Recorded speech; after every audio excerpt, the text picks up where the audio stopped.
Crimes of Preachers in the United States and Canada. 10th edition. By their fruits shall ye know them. Do men gather grapes of thorns or figs of thistles? New York. The Truth Seeker Company. 62 Vesey Street. Crimes of Preachers. In the year 1906, the Young Men's Christian Association of Pittsburgh, in Pennsylvania, rejected the application of an actor for membership on the ground that one of his profession could not be a moral person. Viewing the action as a slur cast on the whole theatrical profession, Mr. Henry Dixie, the well-known actor, offered to give $1,000 to charity if it could be shown that actors, man for man, were not as good as ministers of the gospel. No champion of the cloth appearing to claim Mr. Dixie's money on that proposition, he went further and offered another $1,000 if there could not be found a minister in jail for every state in the Union. This second challenge was likewise ignored by the clergy and the association which had provoked it, but Mr. Dixie made a few inquiries as to the proportion of ministers to actors among convicts. His research, which was far short of being thorough, discovered 43 ministers and 19 actors in jail. The investigation, so far as the ministers were concerned, could have touched only the fringe of the matter, for in 8 months of the year 1914 the publishers of this work counted more than 70 reported offences of preachers for which they were or deserved to be imprisoned, and of course the count included only those cases reported in newspapers that reach the office through an agency which scans only the more important ones. There had been nothing like a systematic reading of the press of the country for these cases. Judged by 1914, the clerical convicts in 1906 must have far exceeded the number developed by Mr. Dixie's census. The foregoing incident is introduced here to explain the nature of this work. Crimes of Preachers.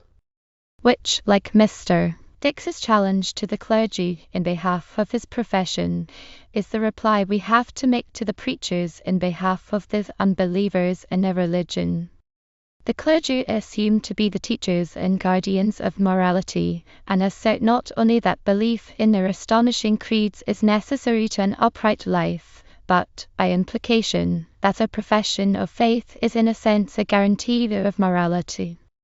It has become traditionary with them to assume that the non-Christian man is an immoral man, that the sincere believer is the exemplar of the higher life, while the infidel, this unbeliever, illustrates the opposite, and that whatever of morality the civilized world enjoys today it owes to the profession and practice of Christianity. Now, it is wholly legitimate that systems should be judged by the correspondence between the claims made for them and their actual performances. When Mrs. Eddy, for an instance, rose up and asserted that Christian Science was the key to health, investigation into the health of persons professing and practicing Christian Science became at once a proper inquiry. And so, when ministers exalt the belief and practice of Christianity as the one highway to the moral life of individuals and nations, it is equally germane to observe with some care whether or not the clergy make good their claims in their own persons. The inquiry would be of great interest and permissible even were Christianity offered only for our free acceptance or rejection. But the investigation assumes the binding nature of civic duty when, on the strength of these clerical pretensions, the preachers of Christianity claim and are allowed to enjoy privileges and immunities from the state that are not granted to other citizens. There are many benefits of the clergy, besides those bestowed on them personally in the shape of half-hours, freedom from civic and military duties, and the license under the papal decree which forbids that any priest shall be brought into a civil or criminal court without the approval of his ecclesiastical superior.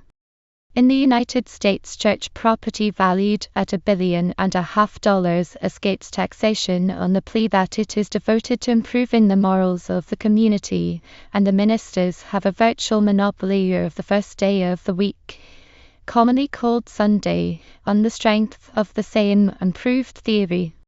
The plea is questioned and denied by the publishers of this book, who quote the evidences in disproof, among these being the fact of the immorality of the clergy themselves. If the religion they spend their lives in expanding does not keep the ministers straight, it is almost useless to ask how much restraining influence that religion has on the laity, who only listen once a week.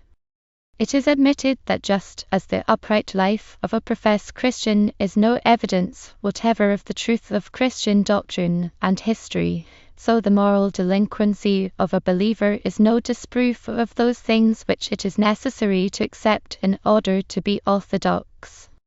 The creation story, the flood story, the story of Jonah and the whale, the virgin birth and the other miracles of the Old and New Testaments are not affected by anything a believer in them may do, either good or bad.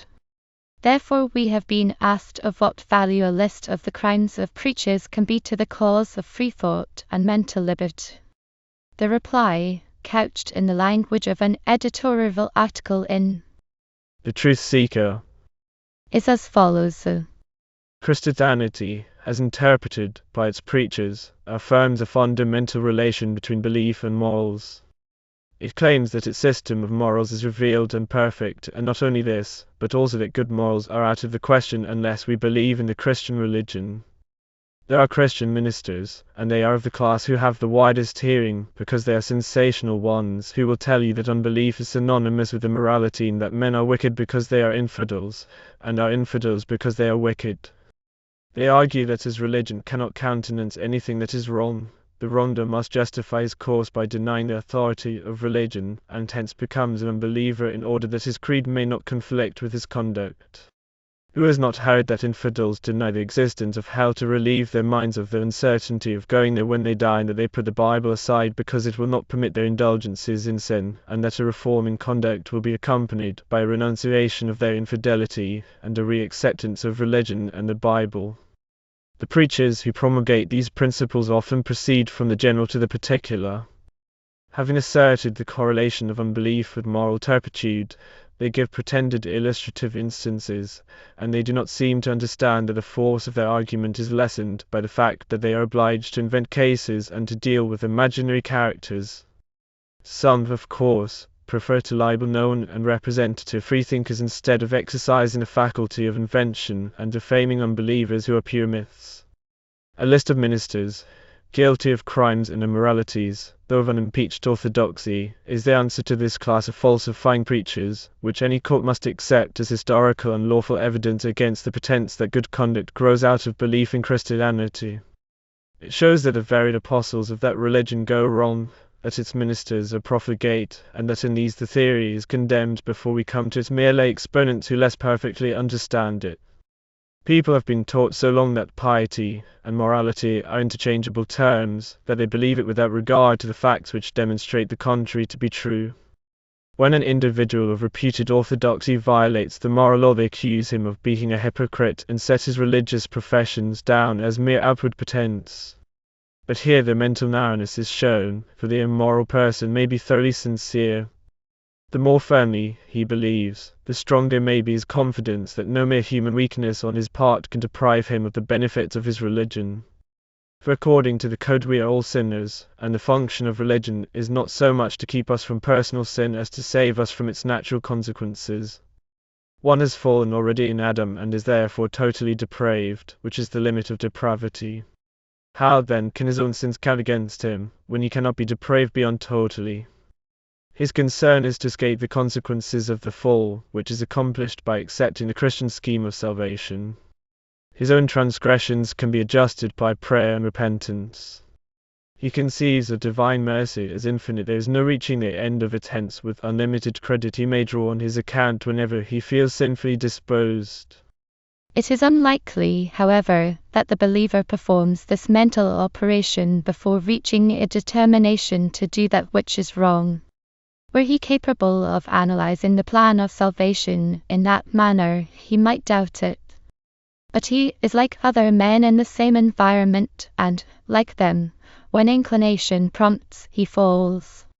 Conduct, in the last analysis, is a matter of common sense, in which the minister and the believer are likely to be at a disadvantage as compared with the rationalist. In our own minds, we are pretty well convinced of the reason why ministers go wrong. They have more opportunities and, among the faithful, are under less suspicion and observation than the laity. Nevertheless, we are not averse to hearing other explanations of their tendency to fall. A few years ago, the Rev. Dr. Madison C. Peters, a New York clergyman, offered a theory and remedy. The average minister, said Dr. Peters, has only to preach a 20-minute or half-hour sermon on Sunday, and this, with a midweek meeting, constitutes his week's work. The rest of the days he is often loafing, trying to kill time. Even the weekly sermon may not be his own effort. He may be either too lazy or too ignorant to compose a sermon of his own, so he simply treats the congregation to a rehash of some other man's work, and for this he often receives a good salary. Do you wonder that the worst passions of these men become inflamed by their lives of idleness? They are only human. They eat and drink of the choicest products of the earth. They visit only the homes of the wealthy, where they are sumptuously entertained. They do not try to keep the body in subjection to the spirit by any kind of restraint or mortification, and so their carnal passion becomes the master of their being, and they fall away from grace, shocking the community and scandalizing the Church of God. I would make all work for their money. No doubt the indolent habits of the stall-fed clergy contribute to their incontinence, which is recognized as their predominant weakness. While their offenses otherwise, as these pages show, range all the way from petty larceny to murder, yet the great majority are such as are committed with or against women and girls. The larger figures in the list number cases of adultery, bigamy, desertion, elopement, and seduction.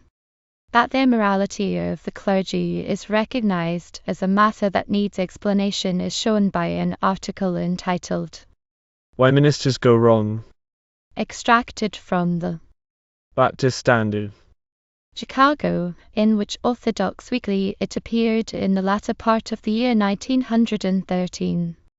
The article, whose author is a minister, is surprising mainly because of its frankness and not because it tells anything not previously known or surmised. The writer says, Do ministers of the churches, that is clergymen, priests and preachers, go wrong in any greater proportion than do doctors, lawyers or teachers? If one answers the question mathematically, no. If one answers the question in the light of our moral standards for ministers of the gospel, the negative answer will not be so readily and decidedly given. There are few issues of the daily newspaper without at least a single item narrating the fall of a clergyman. It would be hard to find a man or a woman who has not at some time in life become personally acquainted with a professed exponent of religious truth and high moral ideals who has demonstrated the depths of human depravity. Yet the indictment against the profession is of a much more subtle character than that found in journalistic annals of crime, or even in personal knowledge of gross fault on the part of clergymen. It would be folly to deny that, taken as a class, ministers live lives as pure and as free from criminal or grossly immoral taint as any other class of persons.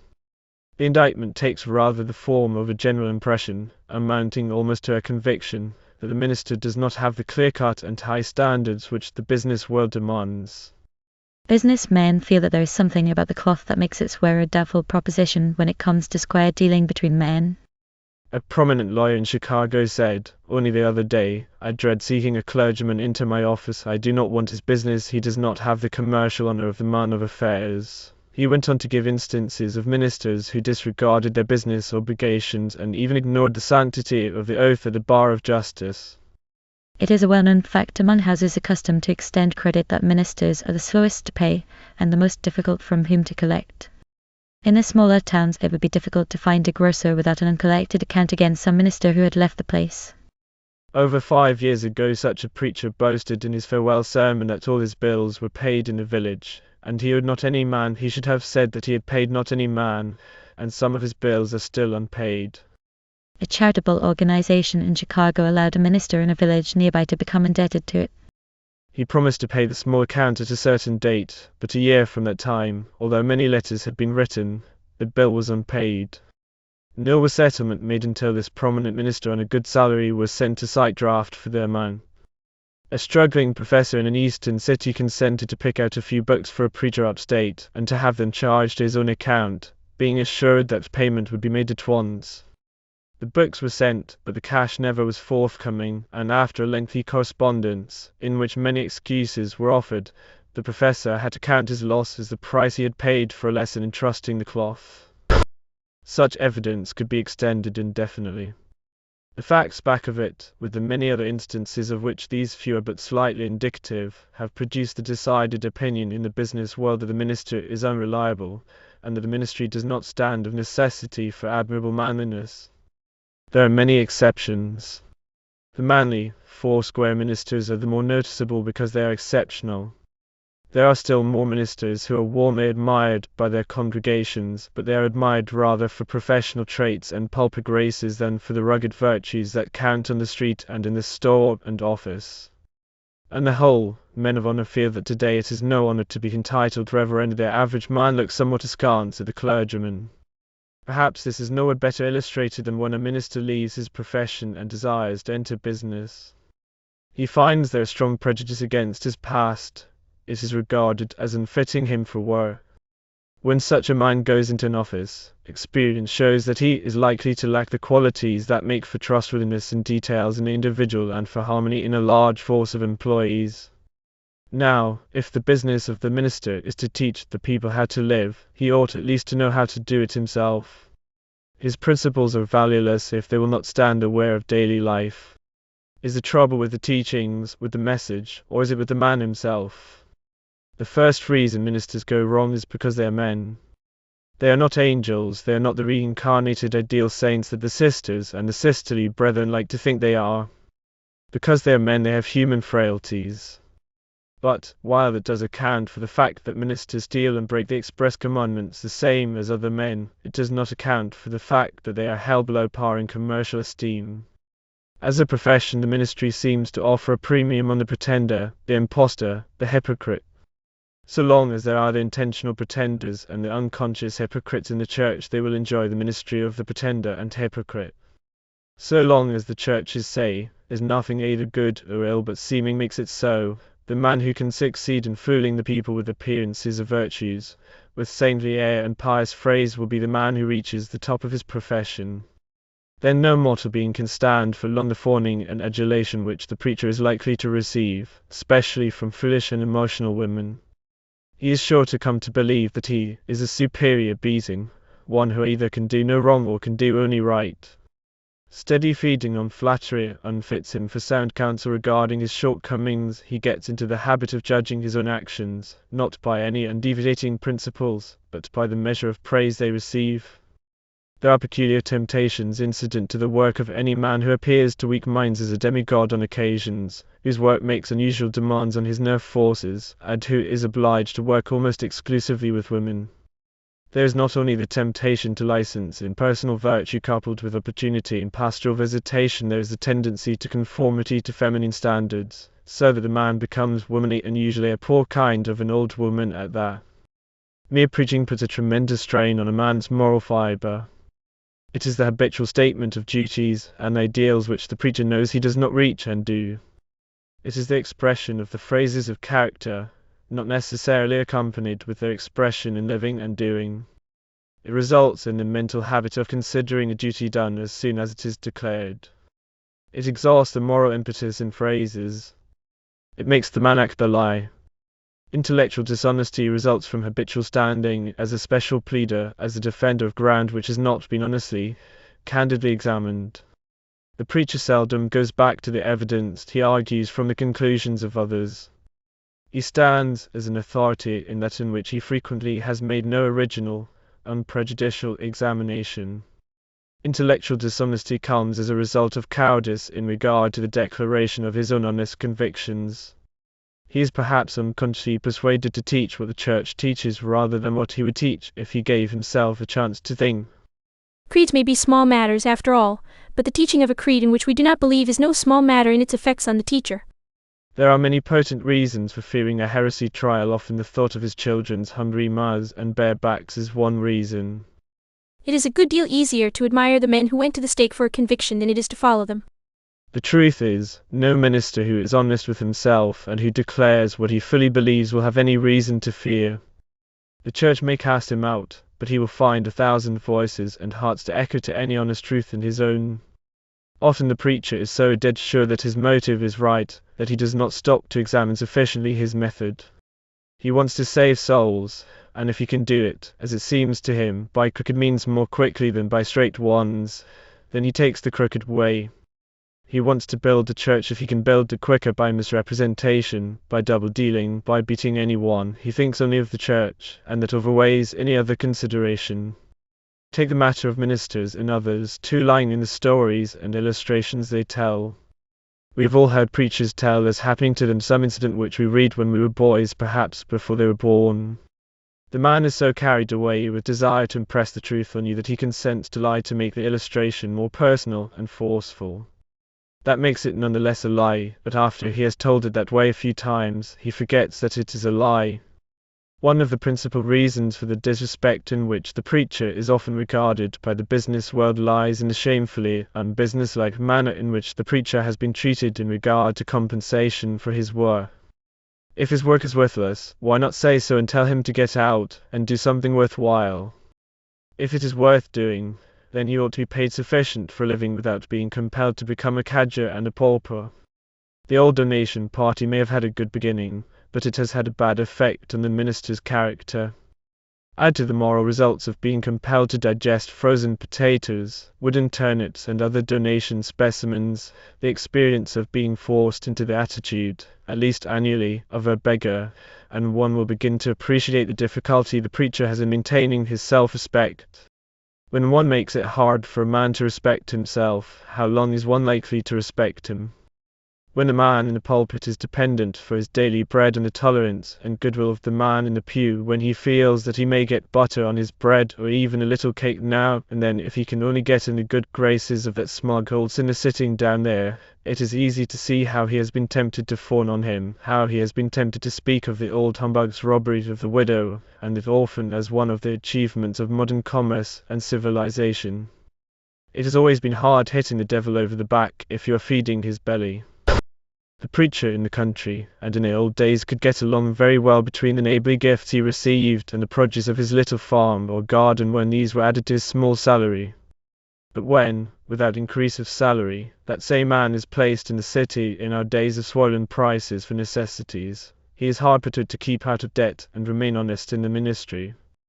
Under the pressure some men have turned to crooked schemes, to selling mining stocks and other bogus investments, and some have gone out of the ministry. But the greater number have stayed in, and are working hard to make ends meet and to stay straight. Ministers have gone wrong because they have not been trained right in their professional schools. They have been educated only for rhetorical labour, and that with the intent of persuading men to certain things by dint of their eloquence. What seminaries are giving courses corresponding to those in other professional schools on professional ethics? They have gone wrong in instances because their employers, the people, have not treated them right, have not given them a fair chance to live right. They have paid them, and are paying them less than we pay mechanics and clerks, and yet they expect the minister to live according to their social standards. When the people who employ the ministers will give them an honest return for their work, when they will also encourage them to be honest in their preaching and teaching, there will be fewer unworthy ministers. When the theological schools get out of their shells and into the cities, and the preachers get out of their cloth and among folk, when they take off their garments of sanctimoniousness and get busy helping and leading others to better living, and to making this world a better place to live in, the ministers will be a good many notches higher in the world's esteem. It is needless to say there are a great many ministers who have made good in these ways. We have thus the view of the clerical profession from the inside. The writer have in turn states evidence. In the closing paragraph there is an intimation that liberal preaching, or honest preaching, with a discarding of the cloak of sanctimoniousness, will react on clerical morality and thus raise the preachers in the world's esteem. That view is borne out by the figures showing that the ministers of the liberal sects are the best behaved. The editor of the Baptist Standard, commenting on the article which he prints and which we have quoted, attributes the clergy's poor reputation for morality to the Yellow Journal, which he says will get twice as black in the face as it will over any other person of equal prominence. the Baptist editor complains because A crossroads clergyman who runs away with his organist will get more attention than a congressman who goes off with his stenographer.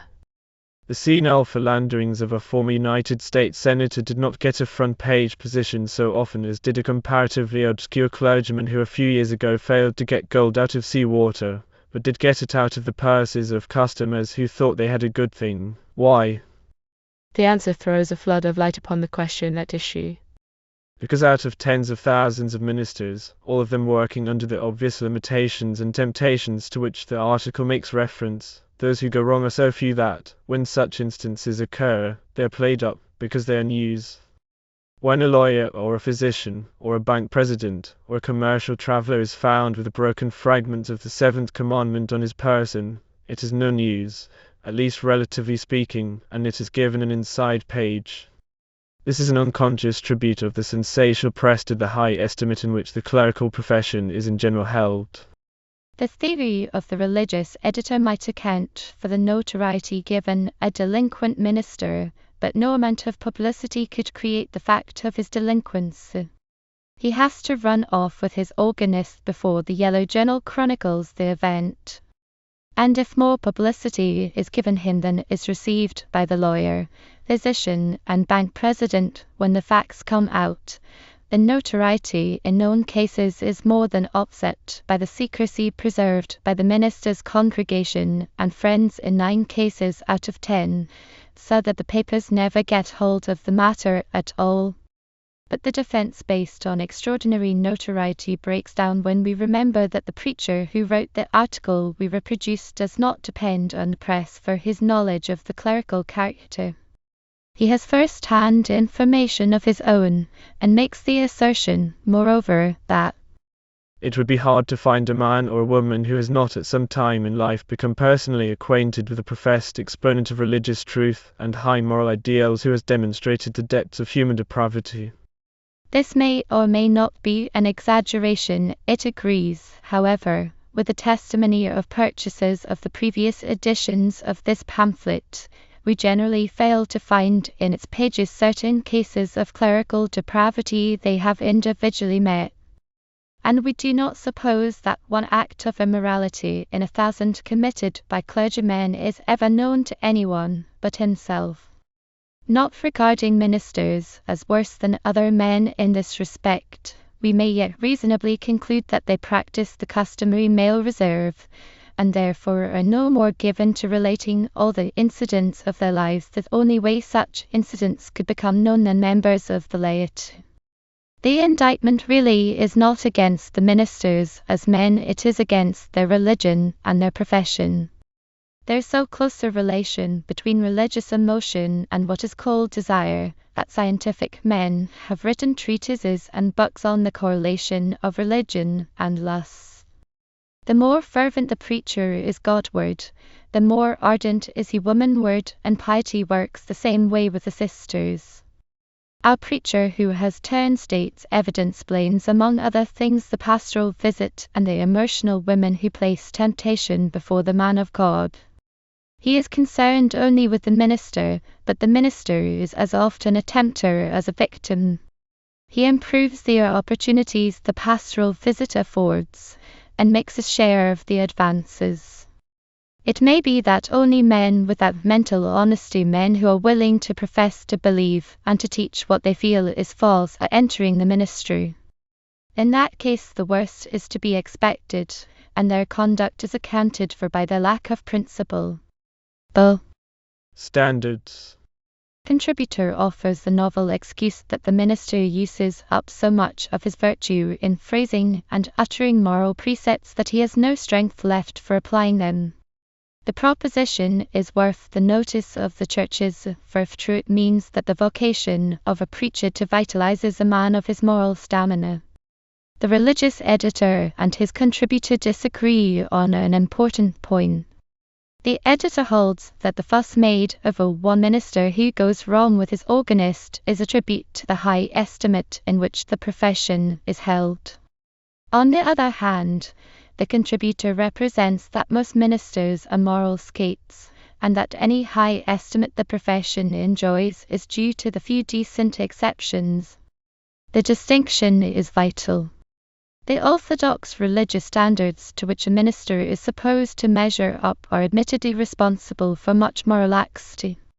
Besides the sincerely orthodox preacher whose religious austerity never prevents him from erring sexually, there are thousands of ministers who live a mental or intellectual lie by remaining in the church and preaching the creeds they do not believe. And the church does not trouble itself about the minister's doubts so long as he keeps them to himself. What can the church expect, then, from the religious hypocrite in the pulpit except that he will be a moral hypocrite out of it? Is he going to be dishonest as a preacher and honest as a man? The Baptist Papers contributor puts the query. Do ministers of the churches, that is, clergymen, priests and preachers, go wrong in any greater proportion than do doctors, lawyers or teachers? He gives a negative answer. Mathematically. But the very asking of the question proves that an affirmative reply was not unexpected. Had he included editors in his list, it could have been given. The literary and editorial professions are very poorly represented in our prisons, and even printers are exceedingly scarce.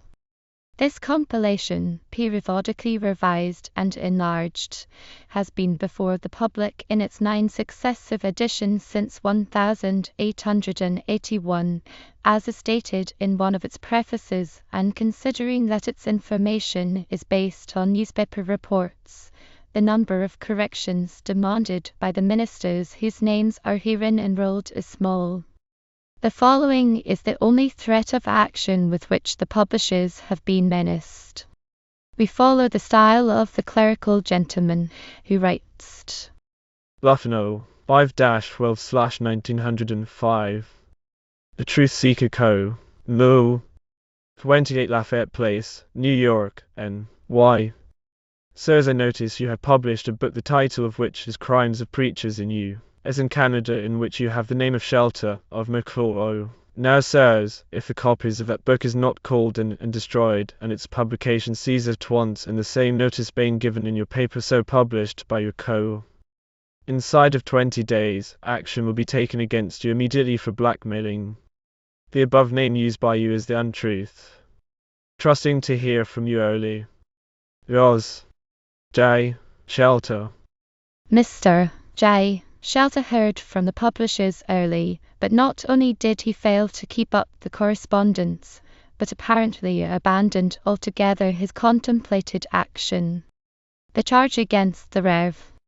John Shelter of the United Brethren Church is that in 1890, at McClough, Ohio, he sold liquor without a license.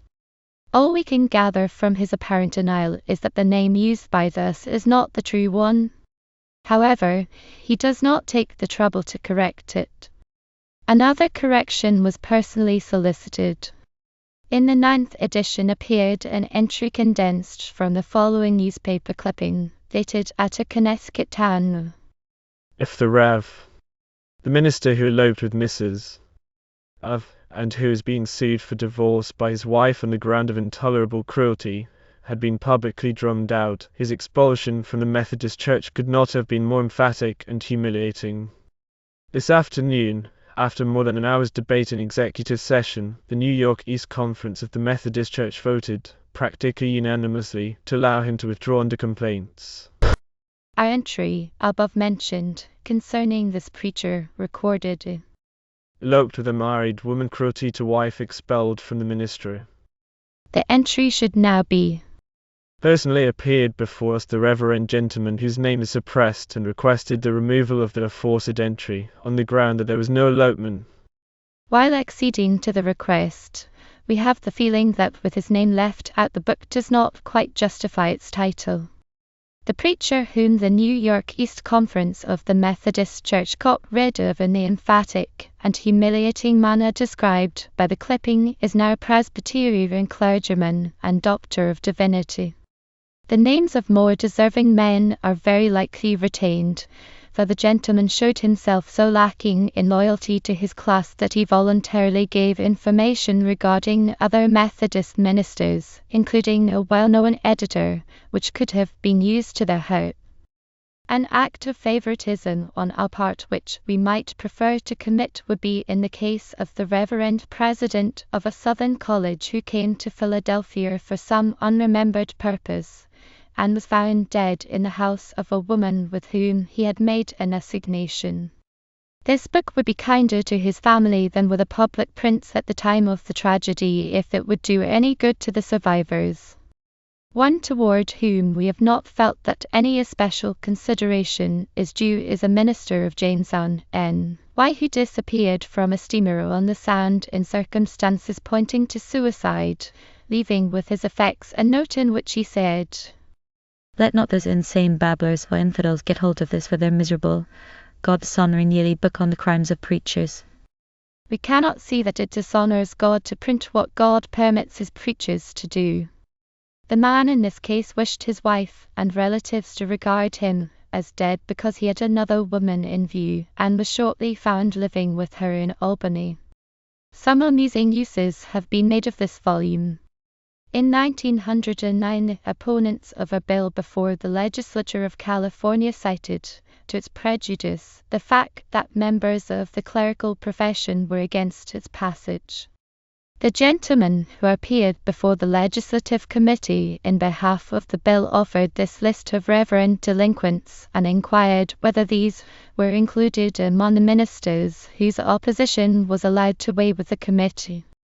Ministers who undertake legislative work and pose as reformers are often unfortunate in their moral character. There has been a singular series of mishaps among the conspicuous maintainers of the sanctity of the Sabbath who have allied themselves with organizations to promote Sunday observance by the saloon keepers.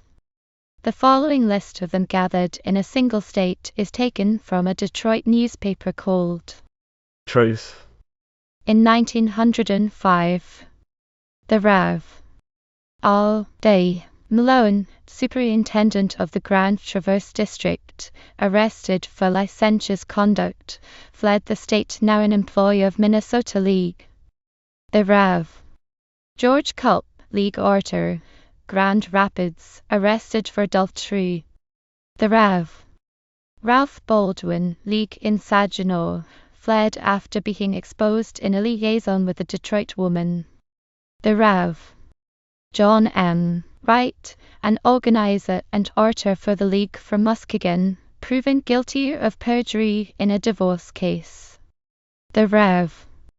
Olson D. Taylor, a Saginaw League organizer and orator, sent to House of Correction for thefts. The Rev. I. Waldorf, another Saginaw League worker, sent to House of Correction for thefts. The Rev. Lee, a prominent League worker and orator in Grand Rapids, expelled from his church for licentiousness. The Rev. J. Printer, a Branch County League organizer, fled the state to escape arrest for bigamy. The Rev. Charles Kirchherthant, Clay County League organizer and orator, betrayed his foster daughter. The Rev. Thought Johns, Pontiac, member of the League's force of workers, serving a term for assaulting a colored girl. The Rev. J. R. Andrews, a Lansing League orator, expelled from church and arrested for blackmail. The Rev.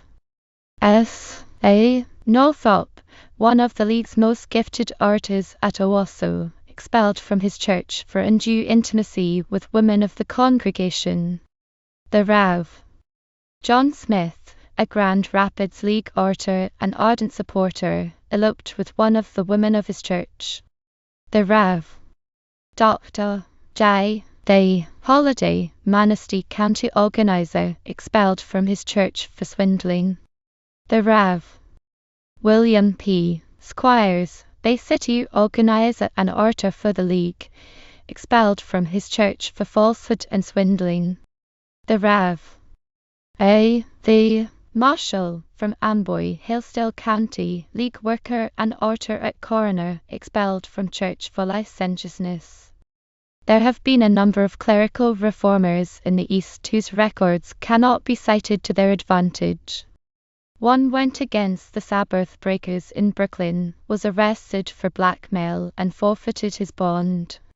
One in West Virginia fought the theaters and Sunday trains, but he turned out a gallows bird, a bigamist, and the thief of his children's inheritance. One went to combat license in Brattleboro, Vermont, but turned up too drunk to go on with the lecture. One in New Jersey railed against Sunday liberty, but beat his wife and eloped with a choir singer. One of Boston stood in the pulpit with the blood of a girl seduced and murdered on his hands and demanded legal suppression of Sunday baseball. The phrasing of morality, thus becoming a habit with the clergy, does not conflict with their other vices. Wherever a reform is attacked by the clergy on moral grounds, the usefulness of this work is appreciable.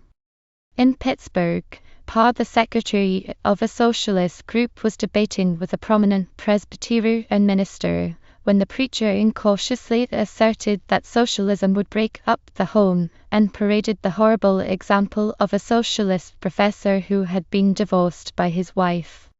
The proponent of socialism, expressing his regrets that so irrelevant a matter had been brought into the argument, produced a copy of Crimes of Preachers, to show how the home had fared at the hands of men of his opponent's profession. Incidentals to the downfall of the preachers are sometimes dramatic. One exhorted his congregation to confession and repentance, whereupon his contrite landlady, much moved, made public the fact that she had been living with him in adultery, and asked for prayers. Another, having worked his hearers to the proper condition, said, Let us all lay our sins upon the altar. A young woman with an infant in her arms came forward and, handing him the baby, said, Here's yours. It appeared that he was the father of the child, though not married to the mother. Reference has been made to the papal decree, which of late years has shown renewed capacity for mischief, protecting a priest from prosecution by any Catholic without a bishop or other superior's consent. It is a survival of the benefit of clergy, law under which the Church claims the right to try the cases of clerical offenders, instead of letting them go before the civil courts.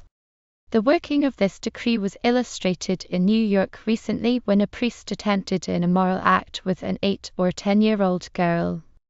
The mother of the girl, unmindful of the prohibition, reported the case to the police and caused the lecherous clergyman's arrest, but later, having been advised by one of the higher clergy of the diocese, withdrew the charge and declined to testify against the accused, who appears to have been liberated after a reprimand by the court.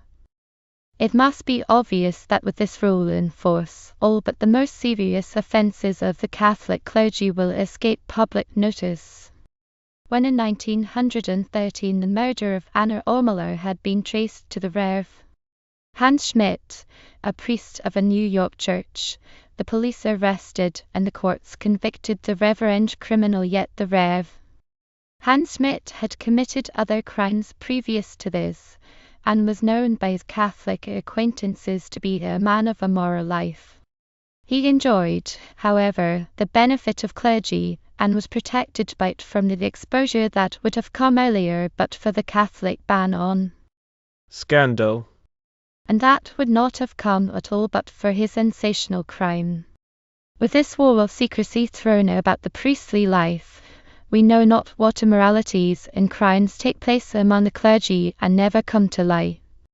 While this edition of Crimes of Preachers is in preparation, a Chicago Catholic priest, in line for distinguished honors from his church, takes an automobile, Joyride, visits a saloon in the suburbs, and ends the outing by stabbing a station agent to the heart.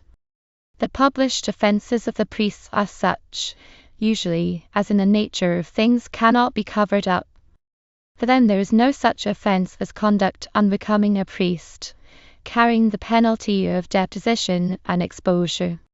In this edition, an attempt has been made to shorten the list of terms by which the offences of the preachers have hitherto been described. Now such breaches of good morals as were variously named: Beacherism, immoralities, lascivious conduct, lechery, scandalous conduct, unministerial conduct, and the like have been brought under the head of immoralities with women and girls miscellaneously and variously described, which is as definite as the previously used terms, and saves space. It will be observed that the total number of offences charged is considerably greater than the total number of ministers involved. This results from the complicated character of some of the delinquencies of the reverends. A married minister betrays a young woman, thereby committing seduction and adultery. There may be a child and a charge of bastardy. He may run away with her, adding elopement and desertion of wife and family, and often divorce. Elopements are numerous, and they are mentioned here only when complicated with adultery or desertion, since the unmarried parson is entitled to his romance, and not to be censured above other men if he makes a runaway match of it, the woman concerned having reached or survived the ages of discretion without any matrimonial alliance at present existing. So the adulteries, seductions, etc. are all enlarged, while only one name is added to the number of ministers.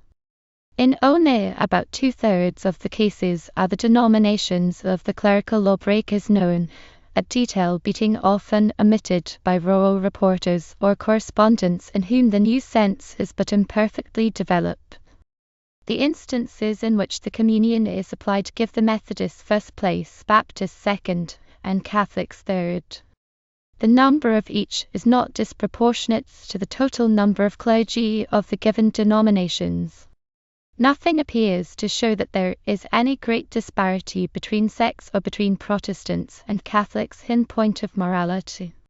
There are, say, 170,000 ministers in the United States, 15,000 of them Catholic. That is 10 parsons to 1 priest. Of the 3,795 ministers in this directory, 325 are Catholics, or about 1 priest to 10 non-Catholic clergymen. Catholics do not have so many clergymen in proportion to their communicants as the Protestant sects.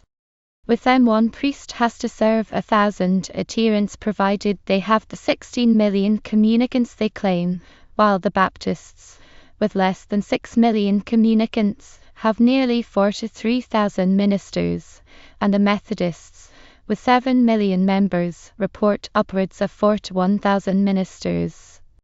With such a multiplication of pulpiteers and a low standard of qualification for the ministry, the bad preeminence of the Methodist parsons is explained. It has been noticed already that priests are not publicly exposed in such peccadilloes as might cost a Protestant minister his pulpit or a layman his standing in the community. It cannot be inappropriate to quote the following comment on an excuse offered for the 2 delegates to the Methodist Conference of 1912, who were caught with the broken fragments of the 7th commandment on their person, or rather almost in the act of breaking them. The fact that 2 of the ministers who attended the late Methodist conference in Indianapolis committed the statutory offense before they went home led Pastor Dinsmore of the Baptist Church of Anderson, into which state one of the delinquents belonged, to deliver a discourse on the theme, How Preachers Go Wrong. Viewing the matter historically, as was his duty, the Rev. Mr. Dinsmore found that the going wrong of a preacher is by no means a modern innovation, for did not Micah, David, Ali, and Abias are proof false to the trust imposed in them. The preacher blames society for protecting the preacher in his sin and for not giving him away. But the first cause, he says, why a preacher falls is that he is human, and the devil works for mastery over him as over other souls. And the second cause of the preacher's fall, we are told, is the woman nothing said about her being also human. The religious woman who has missed her man finds him in Jesus and takes the parson as his deputy. The women tempt the preacher also by the cut of their clothes, says the Rev. Mr. Dinsmore. They wear and let their daughters wear gowns so low in the neck and so short in the skirt that when a man looks at them hell is stirred up in his breast. And so on. Of course some of it is true. The minister is exposed to temptation, but if he cannot resist what the infidel has to, what is his religion for? The light sentences, if any, imposed upon clergymen in many instances having been alluded to, we may allege a concrete case. It occurred at the time when a nationwide attempt was being made to fasten the crime of white slavery, with its penalties, on two laymen who had taken two women with their consent into an adjoining state and there cohabited with them. The clerical case was as follows. We quote an editorial paragraph in The Truth Seeker for July 19, 1913. In the state of Michigan, town of St. John's, in the middle of last month, a Baptist clergyman, the Rev. J. P. Gregory, being arraigned for the crime of rape committed upon a girl 11 years old, pleaded guilty and was sentenced to serve from 1 to 10 years at the Ihania Reformatory with a recommendation of 2 years by Judge Seal. What extreme penalty the law of Michigan imposes for outraging an infant we do not know. The terms of the sentence named in this case show it is at least 10 years, and here is a man of God getting off with a sentence of from 1 up, and recommended by the court to be let loose again upon the community in 2 years. The report of the case, printed in the Grand Rapids Press, is exasperating to anyone who believes that the law should be administered without favor. Every courtesy was shown the clerical violator of childhood. The sentence, we read, was dealt out by a special arrangement with the judge, as court would not convene for a week, and the minister was desirous of pleading guilty and beginning his term in prison as soon as possible. The judge carried his consideration for the clerical rapist so far as to grant the latter's request for a day to clear up his personal affairs. All this favoritism, as the reporter innocently puts it, because the Rev. Mr. Gregory is highly respected as the pastor of the Baptist Church. That is benefit of the clergy with the lid off. Now we would like to inquire why there is no public excitement about this miscarriage of justice. The man is married and has 3 daughters, 2 of them school teachers, and 1 a high school graduate, and is hence a middle-aged man who has not the excuse of youthful ardor for his crime. The girls in the California case were old enough to marry or to consent without marriage. The minister's victim is 11 years old. If the laymen had money and political influence, which they haven't, to protect them from prosecution on a charge of which in the face of it they are not guilty, it still would not be as base for them to avail themselves of that advantage as it is for a court to consider the alleged holy calling of a minister and withhold adequate punishment for an atrocious crime he confesses that he committed. Men possessed of a nature that permits them to attack female children are among the most dangerous persons in any community, because they only want the opportunity to repeat the offense. The motive is always with them. They are like the Chicago priest who saw a stimulation to lust in Sharba's picture, at Timber Morn. No young girl is safe in the power or presence of that kind of degenerates, and hence when one of them gets into the clutches of the law he should be kept there as long as the statute will permit. Had the Rev. Gregory been anything but a priest and the court anything but a bonehead detractor to hypocritical piety, he would have got a determinate sentence of at least 10 years. In 1 year, recently, 17 Chicago ministers were criminally or civilly prosecuted. It is difficult to believe that this number of offenses does not raise the percentage of criminal preachers above the average of all Chicago citizens. In 6 months of the same year 1912, Kokomo, Indiana, had 4 clerical scandals. We again quote, Is there some sinister element in the atmosphere of Kokomo, Indiana, inimical to clerical morals? After relating under the heading Parson and Widow out on a little lark how the Rev. J. W. Ali, pastor of the First Methodist Episcopal Church at Royal Center and an active member in the North Indiana Conference, was arrested at a boarding house at Kokomo shortly before midnight Tuesday night in company with Mrs. Wendling, a widow of Walton, and both were hustled off to jail where they still remain. The Hartford City and Times Gazette of August 6 remarks this is the fourth scandal in Kokomo within the past 6 months in which a preacher has been involved. Surely there must be something unfavorable to ministerial morals in the Kokomo atmosphere, some such element as that affirmed by one of the infallible popes who, finding himself and many of his priests disabled by a mysterious malady, laid it to certain malignity in the constitution of the air. The constitution of the air in Kokomo, Indiana, is obviously malign and contraindicated for ministers. 4 delinquents in 6 months is 8 a year in a community of 12,000 souls, the church-going portion of which could be adequately served by a dozen ministers.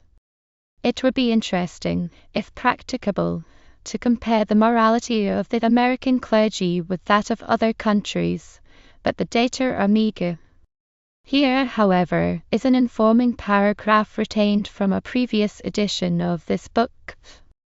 In England, from October 1891 to October 1892, 12 ministers committed suicide, 14 broke the marriage promise, 17 committed various crimes, 18 misused animals, 109 violated women, 121 were indicted for drunkenness habitual, 254 cheated their creditors, and 18 committed minor offences. That is 2.75%. Of the English ministry, says the Pall Mall Gazette, who were in 1 year in trouble with the law. Since the revision of this work was undertaken, late in the fall of 1914, the clergy have not ceased to furnish fresh material for its pages, but as each additional name must cause a revision of totals, the later cases, which perhaps number 24, must await the next roundup. The following table condenses the crimes, offences, etc. with which the ministers have been charged. Abduction 22, abortion and attempts to procure 19, abusive language 22, adultery 676, alienation of affection 17, arson 62, assault with intent to murder 61, assault with intent to rape 50, assault with intent to do great harm 26, assault and battery 66, attempted suicide 15, bastard 77, bigamy attempted and accomplished 144, breach of promise to marry 27, burglary 17, cheating, swindling, crafting, malversation, misappropriation, etc. 288. Conduct unbecoming a minister of the gospel. 44, conspiracy 11, contempt of court 13, counterfeiting 16, cruelty to wife or children 130, debauchery 52, desertion or non-support of wife or children 207, disorderly conduct 44, divorced or sued 56, drunkenness 202, elopement attempted or accomplished 163, embezzlement, fraud, defalcation, etc. 162, enticing women and young girls 13, false impersonation 13, fighting 51, forgery 123. Fornication. Voting, gambling 19, grave robbery 1, gross immorality 40, horse stealing 19, illicit distilling 12, illicit liquor selling 15, immoralities with women and girls, miscellaneous and variously described 223, larceny 181, libel 50, lying and deceit 138, malicious destruction of property and malicious mischief 22, manslaughter 14, murder generally 119, murder of child 12, murder of wife 27, obscene language 16, obscene print circulation of 14, obtaining money or property under false pretenses 65, perjury or subornation of 12, plagiarism or literary piracy 14, praying for death of neighbor who died, 1 profanity, 11 quarreling, 19 rape in general, 43 rape of girls under age of consent or puberty, 76 seduction in general, 273 seduction of girls under 15, 28 slander, 109 sodomy or a natural crime, 67 stealing religious funds or property, 23 suicide, 117 threatening life, 16 violation of postal law, 17 white slavery and pandering, 15 wife or woman beating, 57 breaking up the home of another man, defamation of character, illegal marrying, violation of game laws, 9 each blackmail and extortion and breaking jail, 8 each breach of hospitality, homicide and pension frauds, 7 each criminal neglect, cruelty to animals and kidnapping, 6 each dueling, administering poison and fraudulent divorce, 5 each bribery, nuisance, shoplifting, trespass and speeding, 4 each carrying concealed weapons, compounding of felony and false arrest, 3 each bankrupting, beggary, breach of trust, cattle stealing, illegal voting, lynching and incitement to prize fighting, profanity, quackery, receiving stolen goods, smuggling, violation of revenue law, election frauds, extortion and felony.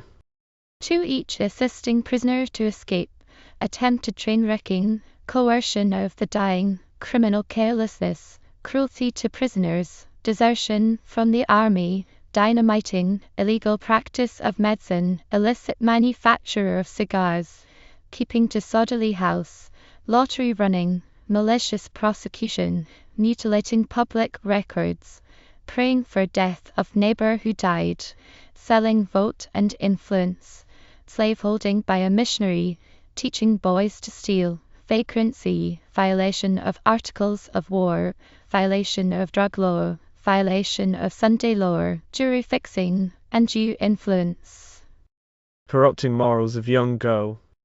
and obstructing justice, 1 each. The whole number is approximately 5,000, from actual count, 4,987.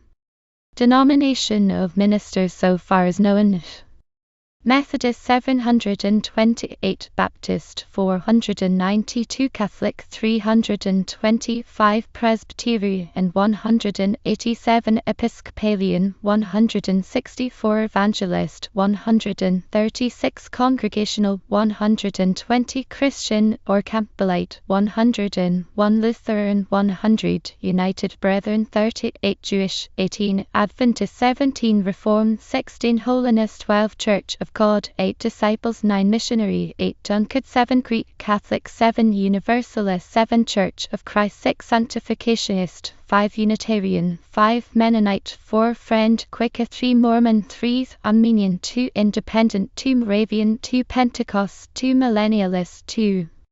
The following minor denominations are represented by 1 each: Absolute Life, Apostolic, Amish, Christian Union, Christian Catholic, Come Outer, Do Right, German Evangelical, Gift of Thomas, Gospel Mission, Heiliger, Holy Ghost Household Faithful, New Jerusalem, Nazarene, New Thought, Shaker, Straight Edge, Syrian, and True Reformer 20.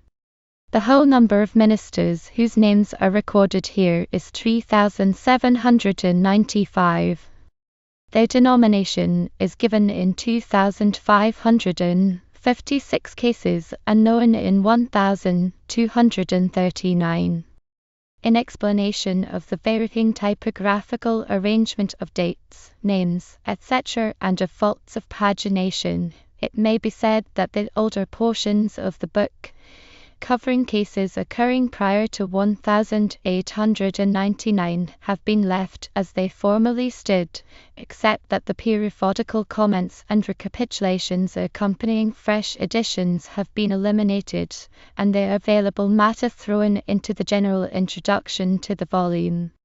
Cases that have occurred since the close of the list in the former style of composition have been rearranged and reset in one alphabetical list.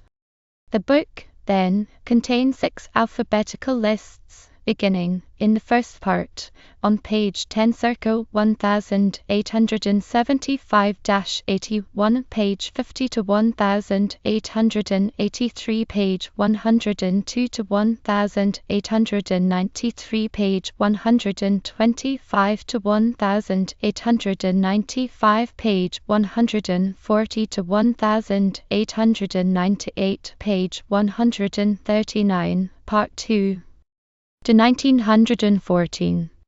The rearrangement condenses, without omitting anything of permanent value, a volume which was becoming too large to be economically produced and distributed. Preface to earlier editions. So long as imagination creates a God to rule the destinies of men, so long as ignorance can be made to believe that the preacher or priest is in some way a go-between, or agent, between men and the powers in the clouds, that he is a Scarpalot, directly commissioned by deity to attend to God's affairs on earth, and that the priest's person and office are sacred, just so long will there be possible such a profession as that of the modern priesthood. And if these preachers as a whole are just as criminal as any other class, if they are immoral without the excuse of want or ignorance, without reason other than because of their often indolent lives and the opportunities afforded them by the nature of their calling, then their followers cannot learn that fact too soon. The first edition of this book was printed in 1881, since which time many thousands of copies have been scattered throughout the country, but in no case to our knowledge has anyone successfully denied the facts alleged against any man of God, figuring in these pages. Its substantial accuracy is therefore assured. The only charge that can be maintained against it is its incompleteness. The publishers do not claim to have discovered more than a small percentage of clerical villainy. The churches endeavour to and do hide a great deal of the immorality of their ministers. The preachers, who govern the ecclesiastical tribunals, have a fellow feeling for one another. As a general thing, it is only when the clergy are brought before the secular courts that the public can learn the full facts. Comparatively few Catholic priests figure in this record, for the reason that that church is a close corporation which by political influence and by control of its members' tongues can conceal the crimes of its leaders. In all large cities of the country, the Catholic Church has a large and dangerous political influence, and its priests have every chance to go free of retribution for their vices and crimes. The judges are Catholics or owe their positions to Catholic power. The court officers are Catholics. The policemen are Catholics. They all shield the fathers, and withhold their names from publication. It is impossible, too, for the editor to read all the papers and gather all the cases which do see the light of publicity. And, we are sorry to say, some of the secular journals suppress the news. If the country could be scanned closely, the indications are that 100 times as many crimes could be found rightfully charged to the men who set themselves up as teachers of morals. For use in future editions, we therefore urge all who read these pages to send us such accounts of these cases as may come to their notice, giving facts, dates, and localities, and, if clippings from newspapers are sent, name, date, and place of publication of paper. It has been objected by apologists for the system of religion in vogue in this country that clerical delinquencies prove nothing against the system. In this they are mistaken. Of course, if Christianity had a foundation of fact, these records would not prove that the fact is not there. What they do prove, however, is that the claim made for Christianity, that it makes men moral, is not true. For if the system is not sufficient to restrain its very teachers, how can we expect their pupils to profit by it? The point this book emphasizes, as an ex-Methodist minister, now a rationalist, but always a moral man, forcibly puts it, is that religion in and of itself is not a moral force, that it is not one with morality, and that it may, and often does, exist without morality, and that morality gains nothing by being associated with it.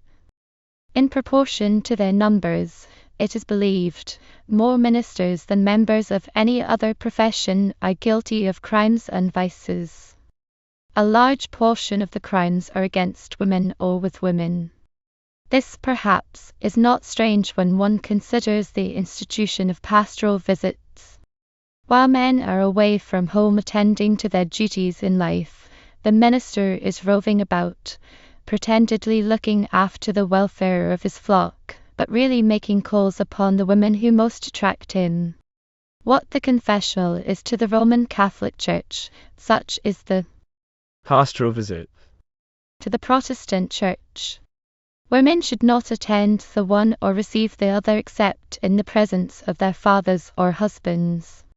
Another institution of the Church could also be done away with to the gain of morality, to wit, the loan studies for the minister annexed to the churches. These furnished rooms are the scenes of many debaucheries. With them, too, should go the side doors or choir entrances. The side door and study of a church in San Francisco were used for assignation purposes, which culminated in murder. A murdered woman was found at the confessional box of a Romish church in New York City. In Omaha, a minister was found in the pastor's room of his own church, asphyxiated in close embrace with a woman missionary. These side doors, secluded studies, and secret confessional boxes are dangerous to virtue if not to life. Many a woman and girl passes through them to her downfall. In this short history of ministerial conduct, lack of complete identity is sometimes unavoidable, for in the reports of these trials in the secular journals it has been customary to drop the first names of the defendant, and many a pious villain is recorded as Roe, Mr. Smith, or Roe, Mr. John. In some cases the place is not fully given where the crime was committed. Again, in certain instances, the offence receives the laconic name applied by the ecclesiastical court which tried the criminal, as immoral conduct, lascivious conduct, etc. Definitions that hide the grossness of the offence, and so screen the reverend culprit in the interest of the church and the cloth. In many reports of trials by ecclesiastical gatherings, the name of the accused is entirely suppressed, as is supposed, out of respect for his sacred calling, the denomination to which the pious soul belonged is not always given. Consequently, this record will not do to rely upon to enable the reader to ascertain what branch of the Church of God has shown the most efficiency in pastoral criminality. Letters will be found placed after a name, as P for presiding elder, Ev for evangelist, for instance Carhart, Rev. Di, W. P.E. and Baylis, Rev. B. L. Of. The D.D., Ph.D., LL.D. and other addenda purchased of colleges and theological seminaries have not been preserved with any great care. If any reverend offender who has been overlooked, and so left out of this illustrious category, desires the distinction of having his name and title made famous, he will please forward the facts. The 10 parsons, 10 little preachers, preaching love divine. 1 kissed the servant girl, then there were 9. 9 little preachers, preaching the sinner's fate. 1 took too much drink, then there were 8. 8 little preachers, showing path to heaven. 1 betrayed a brother's wife, then there were 7. 7 little preachers, barring Satan's tricks. 1 of them beat his wife, then there were 6. 6 little preachers, preaching Christ alive. 1 enticed a little girl, then there were 5. 5 little preachers, preaching sin no more. 1 committed an assault, then there were 4. 4 little preachers, pure as they could be. 1 deflowered an 8-year-old, then there were three. Three little preachers, pity there's so few. One killed his paramour, then there were two. Two little preachers, to glorify the Son. One whipped his child to death, then there was one. One little preacher, in a fold alone, he committed suicide, then there was none. The devil fishing. The devil sat by the river's side, the stream of time, where you'll always find him casting his line in the rushing tide, and landing the fish on the bank behind him. He sat at ease in a cosy nook, and was filling his basket very fast, while you might have seen that his deadly hook was differently baited for every cast. He caught 'em as fast as a man could count, little or big, it was all the same. One bait was a check for a rendement, and assemblyman nabbed it, and out he came. He took a gem that sat and shone, it sank in the water without a sound, and caught a woman who long was known as the best and purest for miles around. Sometimes he would laugh and sometimes sing, for better luck no one could wish, and he seemed to know to a dead sure thing the bait best suited to every fish. Quoth Satan, The fishing is rare and fine. and he took a drink, somewhat induced, and yet a passing swam round the line, that e'en the most tempting bait refused. He tried with his gold and his flashing gems, hung fame and fortune upon the line, dressing gowns with embroidered hems, but still the dominie made no sign. A woman's garter went on the hook. I have him at last. Quoth the devil, brightening, then Satan sighed with laughter shook, and he landed the preacher as quick as lightning. Sam Davis. I hope you enjoyed reading the book Crimes of Preachers in the United States and Canada with me. If you liked this, please remember to like and subscribe. Please visit at Autonomy if you want to see different types of videos we produce. For statistics on our videos, visit at Autonomy Core. Visit our story reading channel website at https://autonomy.com/autonomyproject/autonomous stories/. Happy YouTube travels!